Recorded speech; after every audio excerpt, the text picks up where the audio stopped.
Hey guys, so in today's video, we're going to be going through an entire year of my notes that I've taken basically for marketing, digital marketing, ERP development, just every field of business. I'm going to cover it and we're going to talk about it, okay?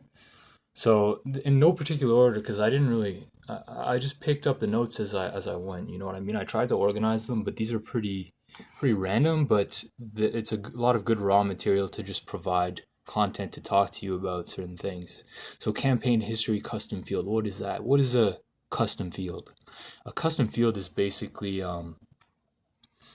just a field on any business software. You have tables and fields, right? So your tables are like your entities and transactions. Entities are customers, leads, and like the same entity can convert between different those state's not the right word, but types. Okay, so a lead becomes a prospect when the lead has been contacted and qualified. Do they have enough money to buy? Are they interested in buying, right? Is a Typically it's when the opportunity is created in your CRM. When the opportunity is created, that lead becomes a prospect, okay? And a field on, say, the lead record would be lead source, or it would be creation date, right? Creation date, the date that the lead came into your system. And there's other names, like not all the same names are the for the same concept in all systems uses the same name, but that's what a field is basically. A customer acquisition date, lead acquisition date, okay? For example, something like that. Record creation date is more like a catch-all for, when the entity entered your system. So custom fields are basically the most important thing of any type of business database, because you're going to need to customize it. You might need to customize new relationships between tables. And when I say tables, that's interchangeable with entities and transactions. Okay, so you would have a table for all your entities, partners, vendors, customers, employees, and then you would have table projects is another type of entity, and then that has a hierarchical relationship. Like every project is assigned to a customer. Every customer, and that's a foreign key relationship. Okay, every customer has a lead source, or a dedicated support rep, or a dedicated sales rep. Not necessarily, but if you want to track commissions for like lifetimes, like if you run a sales department, you want to compensate your sales force not just for the first sale. You want to compensate them for the sales, because you want to calculate their value, right? You want to calculate the value of each of your sales employees. So if you're one person in your sales force is acquiring a lot of customers, but those customers have a big first purchase but don't have a lot of lifetime value,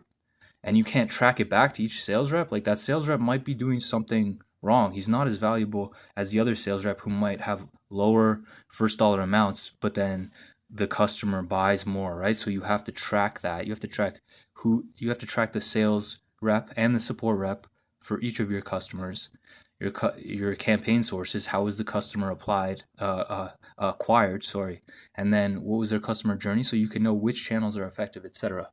Anyway, so yeah, custom fields. That's very important. And you're going to need to know about that for any type of system use. Using campaign history for searching, reporting, and workflows. So what does that mean? Campaign history. Okay. So this is when you have a campaign. A campaign is basically a sequence of events and actions, phone calls. Typically, it would start with like an entry form, like an online form. Someone types or someone calls in because they're interested. But from that first touch, you have a campaign, and you might have multiple campaigns for the same lead. But the essence of a campaign is it's just a series of steps. You send one email. If they open it, you do this. You send another email. If they fill out this form, you put them in the queue for making a phone call. If they book an appointment, you prepare the presentation. So you're passing off like projects. These are called CRM projects. And there's CRM tasks and there's project tasks. Projects are what happened after you sign the deal, right? CRM projects is kind of a misnomer because it's not really a project, but you know what I mean. It's like the lead nurturing process, and you have pipelines for it. You have to set appointments. Anyways, these are the That's called a lead magnet, a product download. Lead magnet opt-in is like an ebook. Tripwire purchase is like your low end first thing because you want to get them comfortable buying from you. So you would have like a $7 item that you sell them to get them comfortable paying with you. They want to test that like your fulfillment project process is good, your support processes are good. Like if they have a problem, they want to know like how much money do I have to commit to this person before finding out that they have shitty service, for example. You know what I mean? So it's incremental. You got to have a $7 end product. You got to have a $50 product, a $100 product, a $400 product, a $900. I mean, maybe not that. You don't have to scale it that much. Like I prefer to scale it in the thousands, and then you have a couple lead magnets and tripwires for like $10. Because remember, that's if you have like a new product for every $500, you can't. By the time you get up to 10,000, you'll have like 20 pipelines to manage, which is too much, right? So yeah, those are all the events. And then you have workflow. A workflow on a record is just, say, there are multiple users on any record, say like a sales order, right? Or a proposal, or let's say opportunity, right? Because an opportunity record is created when a lead shows interest, and then there is an active process of like communicating with the lead and developing the proposal. Okay, so a workflow would basically be like you take that opportunity record and say an appointment was booked. Okay, that would be shown in a sublist on the opportunity record. You would have like a list of calls, a list of Zoom appointments booked, a list of notes, a list of comments, right? And then from that opportunity record, say like the deal was closed, there would be a workflow for turning that opportunity and that prospect into a customer. And then so a lot of the information from the opportunity record, like the negotiations, the final proposal, the actual PDF would be there on an attachment. You would create a workflow to first of all turn that prospect into a customer, and which would come with like the customer record would source a bunch of data from the prospect record, but it would have its own new fields like customer acquisition date, right, or conversion date. But then you bring the proposal over and the opportunity, and then you have to decide like what information from the opportunity record is still relevant. Like, do I really need to know now that the customer is acquired?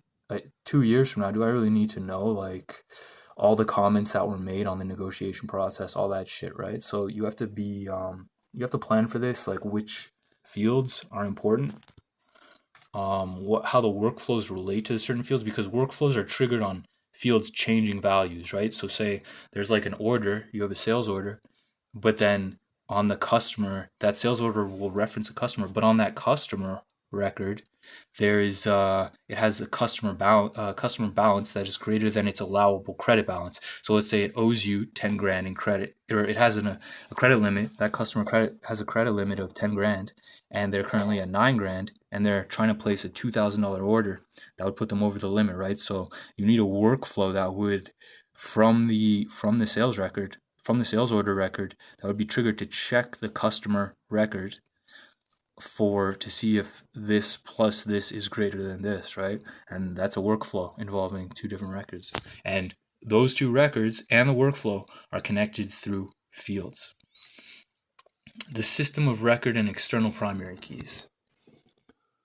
The central database that pulls from other external sources during an integration is called the system of record. Okay, so the system of record is like the main database, because you'll have a central database that sources from multiple external databases. Anyways, I'm going to cover this in part 2. That was the first note, and I'm just going to go through all my notes, and hopefully this gives value to some of you guys.